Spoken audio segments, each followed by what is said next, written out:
Bismillahirrahmanirrahim. Assalamualaikum warahmatullahi wabarakatuh. Selamat pagi, apa kabar anak-anak? Semoga semua sehat selalu ya. Hari ini kita akan melanjutkan materi kita.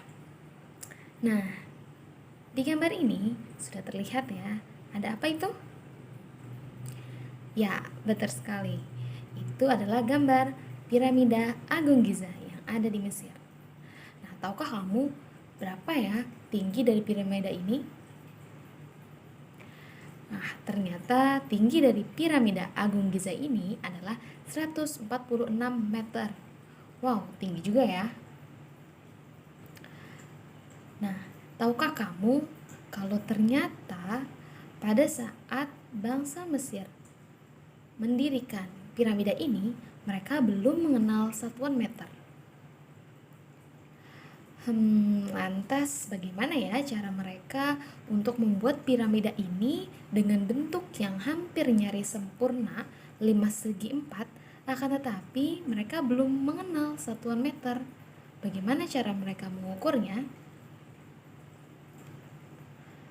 Nah, ternyata bangsa Mesir pada zaman dahulu mereka menggunakan satuan cubit. Nah, tulisannya sih cubit, tapi dibacanya bukan cubit, tapi qubit. Atau yang kita kenal di Indonesia sebagai hasta. Di mana satu qubit atau satu hasta ini adalah ukuran lengan. Dari lengan sampai ujung jari. Kira-kira satu lengan anak-anak, kemudian orang dewasa dengan orang tua, kira-kira sama tidak ya? Pasti berbeda-beda kan? Kalau begitu, bagaimana sebenarnya satu hasta yang seragam? Nah, di Indonesia kita juga mengenal dengan satuan jengkal. Kemudian ada juga satu depa, di mana satu depa ini adalah jarak antara rentangan tangan dari ujung tangan kanan sampai ujung tangan kiri. Lagi-lagi, satu jengkal orang dewasa, anak-anak dengan orang tua pasti berbeda-beda. Maka ini merupakan disebut satuan tidak baku karena setiap orang pasti memiliki ukuran yang berbeda-beda. Seiring berjalannya waktu, terdapat kerjasama antar bangsa-bangsa. Ada kerjasama perdagangan, kemudian kerjasama hubungan internasional lainnya. Nah, kita ambil contoh kerjasama perdagangan. Coba kamu bayangkan, jika 1 kilogram emas yang ada di Indonesia dengan 1 kilogram yang ada di Inggris itu tidak sama, maka bagaimana cara kita mengukurnya? Bagaimana kita mau berdagang kalau ukuran yang kita gunakan itu berbeda-beda? Maka lahirlah satuan internasional. Satuan yang digunakan oleh satu dunia dengan jenis yang sama. Satuan ini muncul pertama kali di Prancis setelah Revolusi Prancis 1789.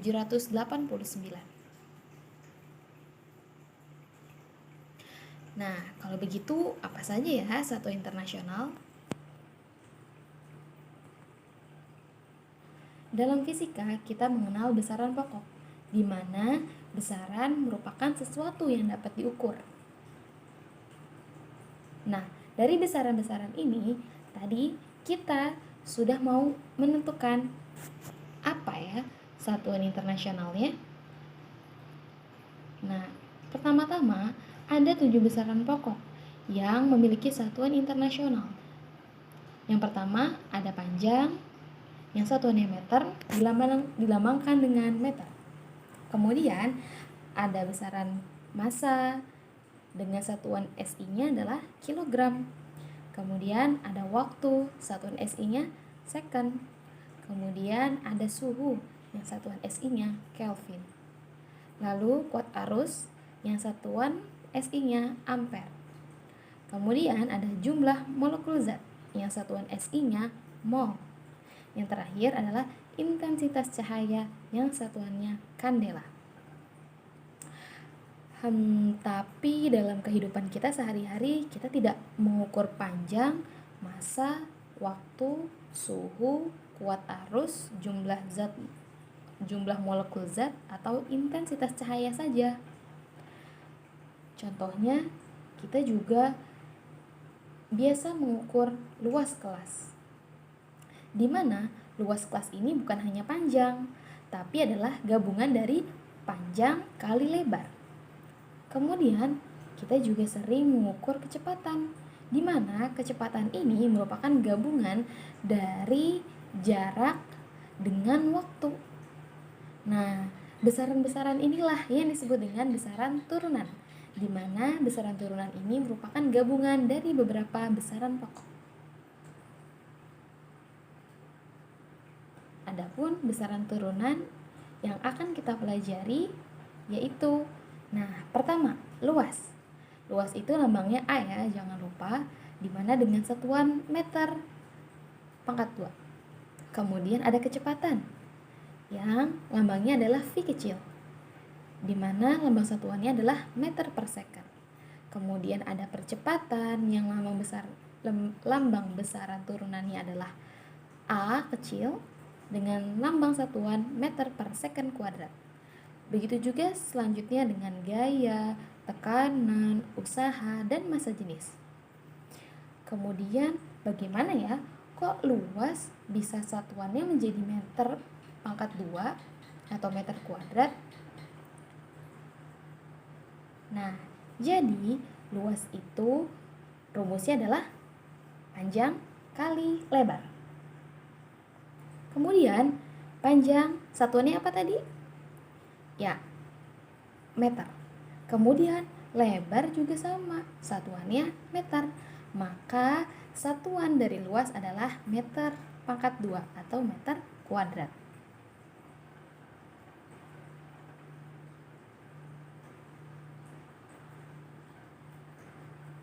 Nah, bagaimana dengan kecepatan?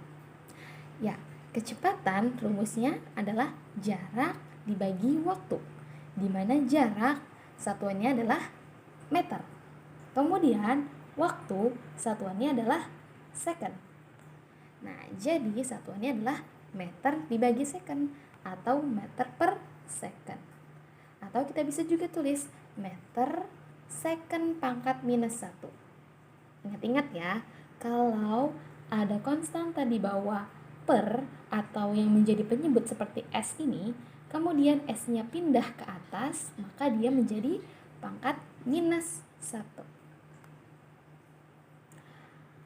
Oke.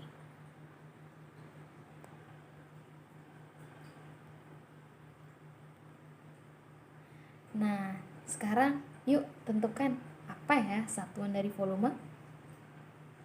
Jangan lupa tulis dulu volume itu rumusnya apa, kemudian turunkan satu persatu satuan dari rumus tersebut. Kemudian sekarang tentukan lagi yuk, apa ya satuan dari massa jenis? Masih ingat kan rumus dari massa jenis apa? Ya, kamu bisa tuliskan dulu rumus massa jenis itu apa, kemudian kamu baru tentukan satuan dari massa jenis itu. Kemudian yang ketiga, kita ingat-ingat dulu ya, bahwa setiap benda yang bergerak memiliki energi kinetik. Jadi contohnya, kalau ada pembalap seperti ini, mobilnya dan orang yang ada di situ bergerak dong, maka mereka pasti memiliki energi kinetik. Apa rumus energi kinetik? Ya, rumus energi kinetik adalah setengah mv kuadrat. Nah, sekarang yuk tentuin M itu apa satuannya? V itu satuannya apa? Kemudian kamu akan mengetahui satuan energi kinetik itu apa.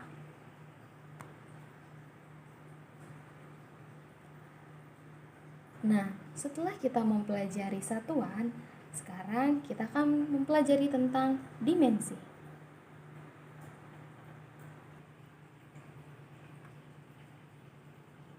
Setiap besaran memiliki dimensi, dan dimensi ini menunjukkan cara besaran tersebut tersusun dari besaran pokok. Nah, dimensi bisa kita lambangkan dengan tutup kurung kotak seperti ini. Kemudian, apa ya fungsi dari dimensi? Jadi, fungsi dari dimensi adalah membuktikan besaran fisika tersebut setara atau tidak. Contohnya, W dengan EK itu setara atau tidak ya? Di mana W adalah usaha dan EK adalah energi kinetik. Ternyata ketika kita lihat dimensinya, mereka setara dan memiliki satuan yang sama. Kemudian, fungsi dari dimensi yang lain adalah menentukan satuan dari besaran turunan. Yuk kita lihat apa dimensi dari besaran-besaran pokok. Nah, yang pertama, panjang. Ternyata panjang memiliki lambang dimensi L, di mana L itu supaya mudah mengingatnya long. Panjang itu kan bahasa Inggrisnya long. Jadi kamu ingat saja kalau panjang dimensinya adalah L.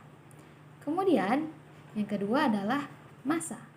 Massa memiliki dimensi M, atau kalau dalam bahasa Inggris massa itu adalah mass. Kemudian yang ketiga adalah waktu. Waktu memiliki lambang dimensi time, lambang dimensi T maksudnya. Dimana T supaya kita ingat-ingat, waktu itu bahasa Inggrisnya adalah time. Jadi supaya kita mudah mengingatnya, panjang itu L karena long, kemudian massa itu M karena bahasa Inggrisnya mass, kemudian waktu itu T karena bahasa Inggrisnya waktu adalah time. Nah, kemudian kuat arus listrik juga ada, yaitu I, suhu, lambang dimensinya adalah theta, kemudian jumlah zat, lambang dimensinya N, dan intensitas cahaya, lambang dimensinya J. Nah, coba yuk kita menentukan apa dimensi dari kecepatan. Yang pertama, seperti sebelumnya, kita harus menentukan dulu kecepatan itu rumusnya apa ya? Oh, ternyata jarak dibagi dengan waktu. Di mana jarak satuannya meter, kemudian waktu satuannya second. Seperti yang sudah kita hafalkan tadi. Kalau jarak yang satuannya meter, jarak itu bahasa Inggrisnya apa? Long atau L. Kemudian waktu yang satuannya second, waktu itu bahasa Inggrisnya apa? Time. Maka dimensi adalah T. Nah, seperti yang sudah dijelaskan sebelumnya, ketika penyebut yang ada di bawah pindah ke atas, dia memiliki pangkat minus.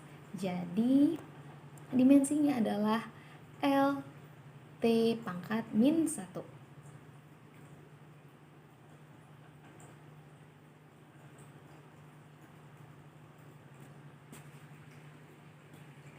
Nah, kalau begitu, apa ayo dimensi dari luas? Jangan lupa tentukan dulu rumus luas itu apa. Kemudian baru deh kamu tentukan satuannya dan terakhir dimensinya. Kalau massa jenis, apa dimensinya? Sama ya caranya. Tentukan dulu rumus massa jenis itu apa. Kemudian tentukan satuannya. Setelah itu kamu akan mendapatkan dimensinya. Oke, satu lagi. Apa dimensi dari gaya? Ada seorang laki-laki yang sedang mendorong mobil dengan gaya tertentu. Yuk sekarang tentukan dimensi dari gaya itu apa. Jangan lupa tulis dulu rumus gaya itu apa. Masih ingat rumus gaya apa? Ya, gaya rumusnya adalah F sama dengan massa kali percepatan. Kamu tentukan dulu massa apa satuannya. percepatan apa satuannya. Setelah itu kamu tentukan dimensinya apa. Ingat yang tadi ya, kalau M itu adalah mass, kalau long itu adalah panjang atau L dimensinya. Kemudian kalau waktu dimensinya T atau time. Oke. Setelah kita mempelajari besaran turunan, pokok, dan dimensi, kita akan melanjutkan materi kita yaitu tentang notasi ilmiah. Apa ya notasi ilmiah itu? Nah, jadi notasi ilmiah adalah bilangan yang sangat kecil atau yang sangat besar dalam fenomena fisika. Itu bisa kita ringkas loh. Contohnya, kecepatan cahaya. Kecepatan cahaya itu ternyata angkanya sangat besar, yaitu 300 juta. Nah, kalau kita perlu meluruskan nolnya sebanyak ini, maka buku kita akan penuh. Oleh karena itu, kita bisa menyingkatnya dengan notasi ilmiah. Bagaimana caranya? Dari 300 juta ini, sebenarnya di belakangnya ada koma kan? 300 juta, 000. Nah, maka komanya ini bisa kita pindahkan.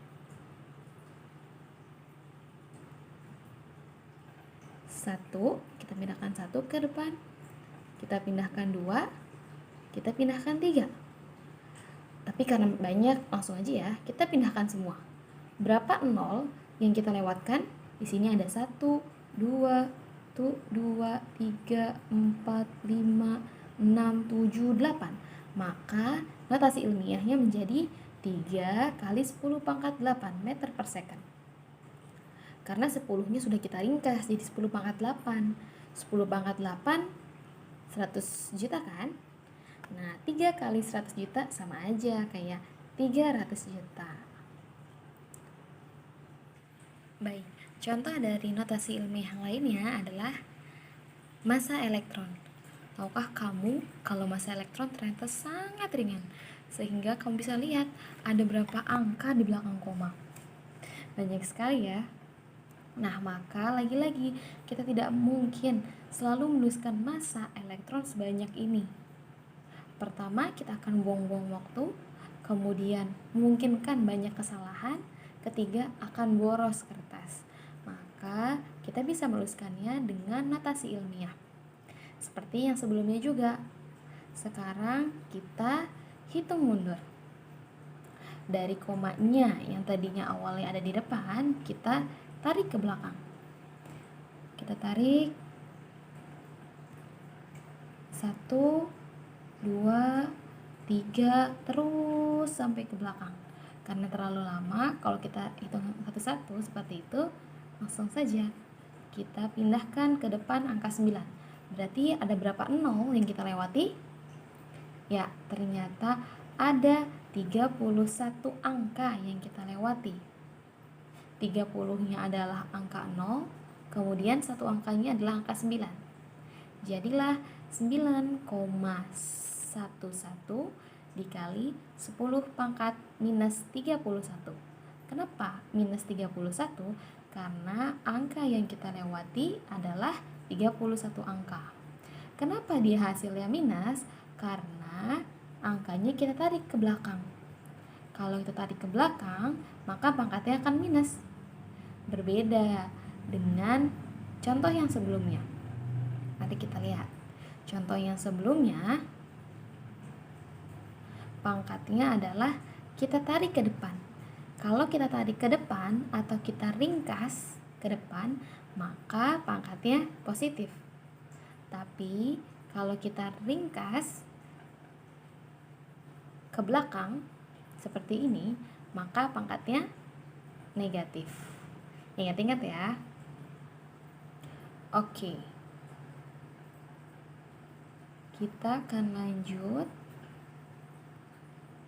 Nah, tahukah kamu berapa massa bumi? Ya, massa bumi adalah 57 juta kilogram. Yuk, sekarang tuliskan bagaimana notasi ilmiahnya. supaya kita tidak usah menulis 0 sebanyak itu. Kemudian, tahukah kamu Gunung Everest? Ya, Gunung Everest adalah gunung yang tertinggi di bumi. Gunung Everest itu memiliki ketinggian 8.900 meter. Maka kalau kita tuliskan dengan notasi ilmiah menjadi 8,9 kali 10 n meter. Yuk tentukan nilai n itu berapa? Jangan lupa ya, karena kita tariknya ke depan, maka nilai n-nya adalah positif atau negatif. Ingat-ingat penjelasan yang sebelumnya. Oke, kamu tahu pelangi? Ternyata pelangi itu memiliki panjang gelombang. Panjang gelombangnya adalah 0,0000075 meter. Lagi-lagi banyak sekali ya nolnya. Yuk, untuk mempermudah untuk kita mengucapkannya, tuliskan dalam notasi ilmiahnya. Oke, contoh lain. Panjang gelombang cahaya kuning ternyata adalah 0,0000059 meter. Kalau ibu minta kalian menuliskan notasi ilmiah dan kali 10 pangkat n, tentukan ya n-nya berapa. Kita tarik ke belakang. Maka kalau kita tarik ke belakang, n-nya bernilai, ya silahkan diisi. Baik, terima kasih, pembelajaran hari ini sudah selesai. Terima kasih atas perhatiannya. Jangan lupa untuk diisi kuis-kuis yang tadi sudah Ibu berikan. Kemudian nanti kalian tulis caranya di buku tulis dan upload di Google Classroom. Wassalamualaikum warahmatullahi wabarakatuh.